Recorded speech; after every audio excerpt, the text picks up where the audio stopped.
have a few tips for creative leaders who are finding their place in the business world. And this is whether you are partnering with brands for the first time, trying to build relationships for collaborations, or if you're starting a new role or job in a business setting or startup. Business and creative don't always mesh well, so I want to give these tips to folks who want to maintain their creative integrity, but want to find their place in business settings to scale their impact or to grow their skill set or whatever your goals may be. Tip number 1. As a creative leader, you have to become an opportunity hunter.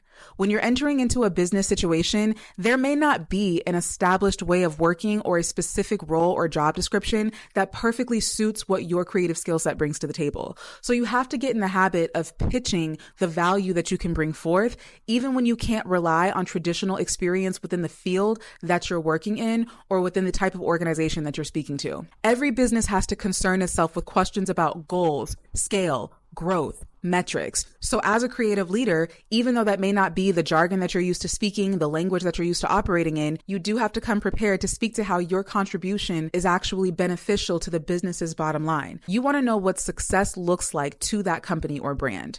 Are they basing success off of sales, brand awareness, a certain speed of growth? You have to understand these things because that's the only way that you can determine whether or not you truly have something of value to contribute to the company. Depending on their answer, you should be able to speak about how your strengths or your perspective can help them achieve that goal. So say, for instance, that you're working with a business who measures success by number of sales. Then you need to be able to speak to your ability to drive conversion. The number of followers you have or the number of people you reach isn't necessarily going to be what this business cares about most. They want to know how many people you actually influence to take the action you're asking them to take. So as an opportunity hunter, you've got to get extremely curious, really pay attention to what matters in that business setting. And then you've got to identify where the void is in what they're currently doing and why you are uniquely suited to fill that void. Always play to your strengths and make sure that there is a mutual exchange of value between you and the business setting or situation that you're dealing with. Really think about yourself as a leader and an expert, not just a creator,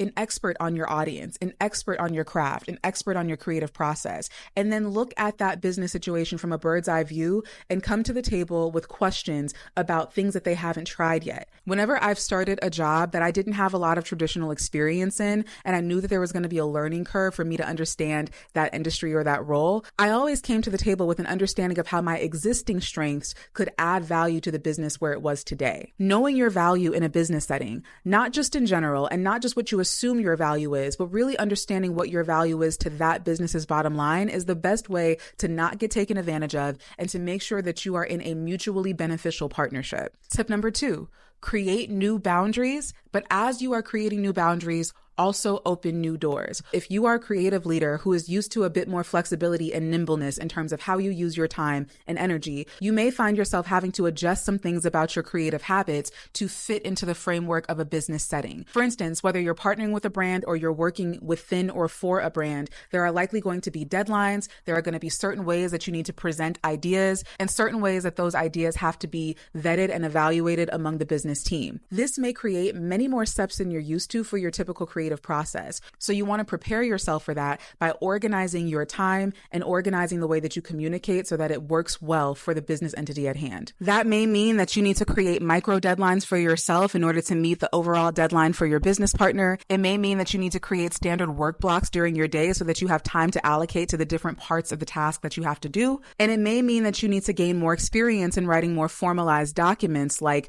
pitch emails or presentation decks or strategy documents or things that the business entity is going to need in order to greenlight whatever it is that you're trying to do creatively. You can even use a timer and pay real attention to how long certain tasks actually take you so that you have a measurable gauge of what kind of capacity your creative process really calls for. That also gives you a more holistic understanding of what the value is that you're bringing to the company. Because sometimes as independent creative leaders, we take for granted how much time we spend ideating, visualizing, experimenting before we get to a final deliverable. All of that time and investment has a value to it. So it will benefit you to understand fully what that capacity looks like, but it may also mean that you need to kind of reorganize the way that you distribute your time and energy. You may have less time for certain activities that you used to do when there was less structure. So do create boundaries for your day-to-day life that allow you to uphold the habits that are going to lend themselves to your success as you bring your creative leadership into a business setting. But as you create more boundaries, also make sure that you're opening more doors. Actually seek out the relationships, experiences,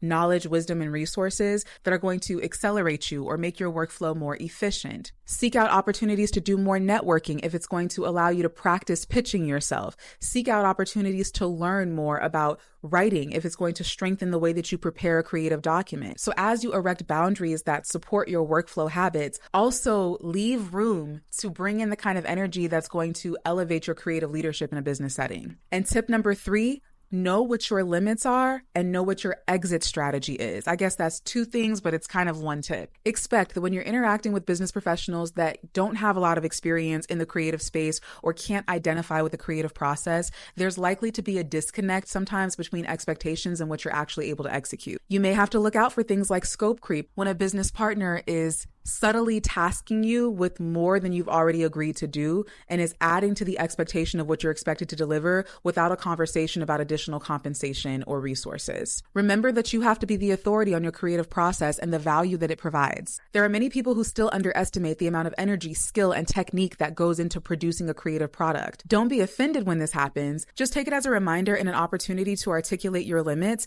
And if you have the capacity and the willingness to do more than what you've already been asked to do, you can express that as well and attach a value to that. Sometimes that starts by just doing some high-level Google research on what the industry standard is for what this kind of work is worth. But just always remember that when you're operating in a business setting, it's going to be beneficial to you to become as comfortable as you possibly can, speaking in numbers, metrics, and bottom lines. And lastly, think about your exit strategy. Whether or not it's your goal to continue to operate in a business environment with your creativity, you should understand what your end game is. I never want a creative leader to start drowning in business priorities if that's not what their heart is telling them to do. So be clear as you start to get a gauge for how you operate in a business setting. What does a harmonious relationship between your creativity and your business side look like? Does it look like doing 4 high-value brand partnerships per year and freeing up the rest of your capacity to just create for fun? Does it look like getting a full-time or part-time creative leadership position in a company? And if so, what are the standards for the type of company that you want to work within? So really get some clarity around the relationship between your creative spirit and the business setting that you're working in so that you can make decisions that are informed from the heart and not informed by your pockets. Let me know what you think of those tips and if they were helpful. If you want to work with me directly on your personal brand or building out your content strategy, go to the URL in my bio and make sure that you're following for more tips. Mwah.